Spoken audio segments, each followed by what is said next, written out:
സങ്കടായിട്ടാ. എന്തിനാ നമുക്ക് സങ്കടം? മരിച്ചു പോയാലാ. ആ മരിച്ചുപോയ ആളാലോചിച്ചിട്ടാ? ഈ വല്ലാതെ മനസ്സ് വല്ലാതെ വെറുക്കുക. നമുക്ക് അറിയോ ആള്? അറിയില്ല, പറഞ്ഞു കേട്ടിട്ട് ബേജാറായിട്ടാ. ഞാൻ കാലിന് വെരിക്കോസ് വെയിനായിട്ട് മെഡിക്കലിൽ പോയിട്ട് ഭക്ഷണമൊന്നും കഴിക്കാതെ വേഗം ഇവിടെ വന്നിരുന്ന് ഇത് കേട്ടപ്പോൾ രാവിലെ വീട്ടിൽ നിന്ന് ഇറങ്ങിയതാ. അപ്പോൾ വെരിക്കോസ് വെയിന് വന്നപ്പോൾ കാണിച്ചിട്ട് കുറേ നിൽക്കുമ്പോൾ കാല് അധികവും നീര്. അപ്പോൾ ഇവിടെ വന്നിരുന്ന് ഇതാണെന്ന് കണ്ടപ്പോൾ ഇവിടെ ഇരുന്നതാ. കാണാലോ ഒന്ന് ജസ്റ്റ് ഒന്ന് കാണാൻ വന്നതാ. വിഷു എന്നാന്നറിയാം. ഇന്നലെ ഒരു വീഡിയോ കണ്ടിട്ടുണ്ടായിരുന്നു ബസ്സിൽ കയറുന്നേ. ഈ കയറുന്ന സമയത്ത് അത്രയും തിരക്കുള്ള ബസ്സിന് ഇവക്ക് എങ്ങനെയാണ് വീഡിയോ എടുക്കാൻ കിട്ടിയത്? അതവിടെ ഒരു ചോദ്യചിഹ്നമാണ്.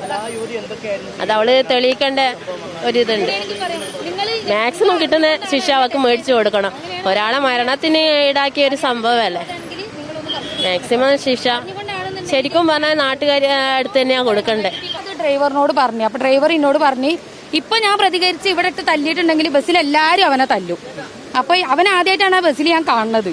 അപ്പൊ ഡ്രൈവർ പറഞ്ഞു, ഇന്നെ അറിയുന്ന ആളായതുകൊണ്ട് എന്റെ നാട്ടുകാരനായതുകൊണ്ട് അവൻ പറഞ്ഞു നമുക്കത് ശരിയാക്കാം. അങ്ങനെ വണ്ടി സൈഡാക്കി ലാസ്റ്റ് എത്തിയതിന്റെ ശേഷം അവനോട് പറഞ്ഞപ്പോൾ അവൻ എന്നോട് പറഞ്ഞു, അത് ഇനി ഞാൻ അങ്ങനെ ചെയ്യൂല, എന്നോട് അറിയാതെ തെറ്റ് പറ്റിയതാണ്, ഞാൻ ഒരു പെണ്ണിനോടും ഇനി അങ്ങനെ ചെയ്യൂല എന്ന് പറഞ്ഞു.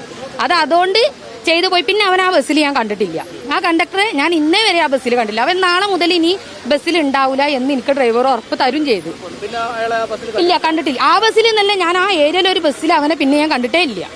പിന്നെന്തുണ്ടായി എന്നുള്ളത് എനിക്കറിയില്ല. അതുകൊണ്ട് നമ്മൾ പ്രതികരിക്കേണ്ട സമയത്ത് നമ്മൾ പ്രതികരിക്കണം. അല്ലാതെ പേടിച്ചിരുന്നിട്ട് ആണായാലും പെണ്ണായാലും നമ്മൾ പേടിച്ചിരിക്കണോണ്ട് കാര്യമില്ല.